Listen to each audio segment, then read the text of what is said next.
Hello friend, स्वागत है आपका अपने चैनल आस्क क्लास में। आज की इस वीडियो में हम आपको 20 ऑब्जेक्टिव प्रश्न देंगे और आपको 20 में से 20 सही करके दिखाना है। अगर आपकी तैयारी काफ़ी अच्छी चल रही है तो आपका 20 में से 15 प्लस नंबर आएगा। अगर आपकी तैयारी अच्छी नहीं चल रही है तो 15 से आपका नीचे नंबर आएगा। तो आप लोग यहाँ पे अपनी तैयारी को जांचिए। हम आपको यहाँ पे 20 ऑब्जेक्टिव प्रश्न देंगे और आपको यहाँ पे जांचना है कि आपकी तैयारी कहाँ तक हुई है। तो इस वीडियो को प्लीज आप लोग शुरू से लेके अंत तक देखिएगा और चैनल को अभी तक आप सब्सक्राइब नहीं किए हैं तो चैनल को सब्सक्राइब कर लीजिएगा। और सब्सक्राइब करने के बाद एक बेल आइकन आता है तो बेल आइकन को दबा के ऑल पे कर लीजिएगा ताकि जब भी लाइव क्लास हो तो आपके पास नोटिफिकेशन पहुंचता रहे। तो आइए शुरू करते हैं पहले नंबर प्रश्न से। तो पहला नंबर प्रश्न है कि उड़ीसा किस खनिज का सबसे बड़ा उत्पादक राज्य है। ए ऑप्शन है लोहा का, बी ऑप्शन है मैग्नीज का, सी ऑप्शन है टीन का, डी ऑप्शन है तांबा का। तो यहाँ पे आपको बताना है कि उड़ीसा किस खनिज का सबसे बड़ा उत्पादक राज्य है। तो मैग्नीज का सबसे बड़ा उत्पादक राज्य है, इसे आपको याद रखना है।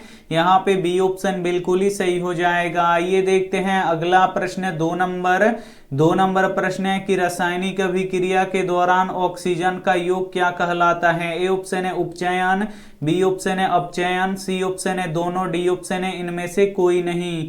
तो यहाँ पे आपको बताना है कि रासायनिक अभिक्रिया के दौरान ऑक्सीजन का योग क्या कहलाता है। तो उपचयन कहलाता है, इसे आपको याद रखना है। यहाँ पे ए ऑप्शन बिल्कुल ही सही हो जाएगा। आइए देखते हैं अगला प्रश्न तीन नंबर प्रश्न है कि I want that girl admit now किसने कहा। ए ऑप्शन है छोटे डॉक्टर ने, बी ऑप्शन है बड़े डॉक्टर ने, सी ऑप्शन है नर्स ने, डी ऑप्शन है साधु ने। तो यहाँ पे आपको बताना है कि I want that girl admit now किसने कहा। तो बड़े डॉक्टर ने कहा, इसे आपको याद रखना है। यहाँ पे बी ऑप्शन बिल्कुल ही सही हो जाएगा। आइए देखते हैं अगला प्रश्न चार नंबर प्रश्न है कि स्वामी दयानंद का जन्म किस ग्राम में हुआ था। ए ऑप्शन है टंकारा ग्राम में, बी ऑप्शन है अंकारा ग्राम में, सी ऑप्शन है पाटलिपुत्र में, डी ऑप्शन है बनारस में। तो यहाँ पे आपको बताना है कि स्वामी दयानंद का जन्म किस ग्राम में हुआ था। तो टंकारा नामक ग्राम में हुआ था, इसे आपको याद रखना है। यहाँ पे ए ऑप्शन बिल्कुल ही सही हो जाएगा। ये देखते हैं अगला प्रश्न पांच नंबर प्रश्न है कि सिपाही विद्रोह कब हुआ था। ए ऑप्शन है 1895 में, बी ऑप्शन है 1857 में, सी ऑप्शन है 1860 में, डी ऑप्शन है 1890 में। तो यहाँ पे आपको बताना है कि सिपाही विद्रोह कब हुआ था। तो 1857 में हुआ था, इसे आपको याद रखना है। यहाँ पे बी ऑप्शन बिल्कुल ही सही हो जाएगा। काफी महत्वपूर्ण 20 ऑब्जेक्टिव प्रश्न देंगे और आपको अपनी तैयारी को जांचना है कि आपका 20 प्रश्नों में से कितना सही होता है। तो आप लोग इस वीडियो को एकदम शुरू से लेके अंत तक देखिएगा और वीडियो को अभी तक आप लाइक नहीं किए तो प्लीज आप लोग वीडियो को लाइक भी कर दीजिएगा। आइए देखते हैं अगला प्रश्न 6 नंबर प्रश्न है कि शरीर की सबसे छोटी रक्त वाहिनी कौन सी है। ए ऑप्शन है धमनी, बी ऑप्शन है सीरा, सी ऑप्शन है कोशिका, डी ऑप्शन है वेना केव। तो यहाँ पे आपको बताना है कि शरीर की सबसे छोटी रक्त वाहिनी कौन सी है। तो वेना केव है, इसे आपको याद रखना है। यहाँ पे डी ऑप्शन बिल्कुल ही सही हो जाएगा। आइए देखते हैं अगला प्रश्न 7 नंबर प्रश्न है कि मेनिंजाइटिस का संबंध किससे है। ए ऑप्शन है बुखार से, बी ऑप्शन है खांसी से, सी ऑप्शन है दर्द से, डी ऑप्शन है कब्ज से। तो यहाँ पे आपको बताना है कि मेनिंजाइटिस का संबंध किससे है। तो बुखार से है, इसे आपको याद रखना है। यहाँ पे ए ऑप्शन बिल्कुल ही सही हो जाएगा। आइए देखते हैं अगला प्रश्न 8 नंबर प्रश्न है कि प्राचीन काल में शिष्यों को क्या कहा जाता था। ए ऑप्शन है छात्र, बी ऑप्शन है ब्रह्मचारी, सी ऑप्शन है धनुधारी, डी ऑप्शन है अंतेवासी। तो यहाँ पे आपको बताना है कि प्राचीन काल में शिष्यों को क्या कहा जाता था। तो ब्रह्मचारी कहा जाता था, इसे आपको याद रखना है। यहाँ पे बी ऑप्शन बिल्कुल ही सही हो जाएगा। आइए देखते हैं अगला प्रश्न 9 नंबर प्रश्न है कि चावल की खेती किस मिट्टी पे किया जाता है। ए ऑप्शन है काली मिट्टी पे, बी ऑप्शन है जलोढ़ मिट्टी पे, सी ऑप्शन है लाल मिट्टी पे, डी ऑप्शन है मरुस्थलीय मिट्टी पे। तो यहाँ पे आपको बताना है कि चावल की खेती किस मिट्टी पे किया जाता है, तो जलोढ़ मिट्टी पे किया जाता है, इसे आपको याद रखना है। यहाँ पे बी ऑप्शन बिल्कुल ही सही हो जाएगा। आइए देखते हैं अगला प्रश्न 10 नंबर प्रश्न है कि कांवर झील कहाँ स्थित है। ए ऑप्शन है सीवान में, बी ऑप्शन है भागलपुर में, सी ऑप्शन है बेगूसराय में, डी ऑप्शन है पटना में। तो यहाँ पे आपको बताना है कि कांवर झील कहाँ स्थित है, तो कांवर झील बेगूसराय में स्थित है, इसे आपको याद रखना है। यहाँ पे सी ऑप्शन बिल्कुल ही सही हो जाएगा। आइए देखते हैं अगला प्रश्न 11 नंबर प्रश्न है कि कोशिका का पावर हाउस किसे कहा जाता है। ए ऑप्शन है माइटोकॉन्ड्रिया को, बी ऑप्शन है लाइसोसोम को, सी ऑप्शन है एटीपी को, डी ऑप्शन है इनमें से कोई नहीं। तो यहाँ पे आपको बताना है कि कोशिका का पावर हाउस किसे कहा जाता है, तो माइटोकॉन्ड्रिया को कहा जाता है, इसे आपको याद रखना है। यहाँ पे ए ऑप्शन बिल्कुल ही सही हो जाएगा। आइए देखते हैं अगला प्रश्न 12 नंबर प्रश्न है कि संघ सरकार का उदाहरण है। ए ऑप्शन है अमेरिका, बी ऑप्शन है ब्रिटेन, सी ऑप्शन है चीन, डी ऑप्शन है इनमें से कोई नहीं। तो यहाँ पे आपको बताना है कि संघ सरकार का उदाहरण है, तो अमेरिका संघ सरकार का उदाहरण है, इसे आपको याद रखना है। यहाँ पे ए ऑप्शन बिल्कुल ही सही हो जाएगा। आइए देखते हैं अगला प्रश्न 13 नंबर प्रश्न है कि कविता में देवी का जागरण कहाँ हुआ। ए ऑप्शन है बाजार में, बी ऑप्शन है गरीब बस्तियों में, सी ऑप्शन है शहर में, डी ऑप्शन है कस्बे में। तो यहाँ पे आपको बताना है कि कविता में देवी का जागरण कहाँ हुआ, तो गरीब बस्तियों में हुआ, इसे आपको याद रखना है। यहाँ पे बी ऑप्शन बिल्कुल ही सही हो जाएगा। आइए देखते हैं अगला प्रश्न 14 नंबर प्रश्न है कि तालाब का जल कम गहरा दिखाई देने का कारण क्या है। ए ऑप्शन है परावर्तन, बी ऑप्शन है अपवर्तन, सी ऑप्शन है विवर्तन, डी ऑप्शन है ध्रुवण। तो यहाँ पे आपको बताना है कि तालाब का जल कम गहरा दिखाई देने का क्या कारण है, तो अपवर्तन है, इसे आपको याद रखना है। यहाँ पे बी ऑप्शन बिल्कुल ही सही हो जाएगा।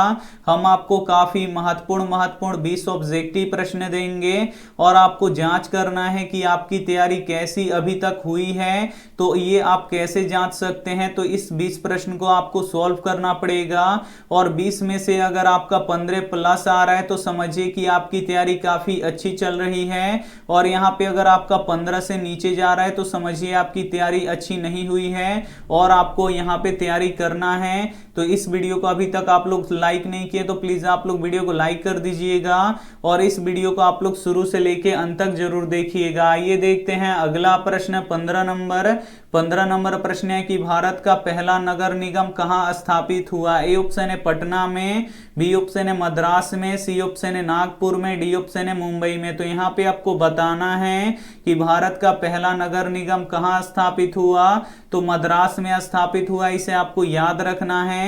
यहाँ पे बी ऑप्शन बिल्कुल ही सही हो जाएगा। आइए देखते हैं अगला प्रश्न 16 नंबर प्रश्न है कि भारत में नीति आयोग की स्थापना कब हुआ। ए ऑप्शन है 1950 में, बी ऑप्शन है 1951 में, सी ऑप्शन है 2015 में, डी ऑप्शन है 2020 में।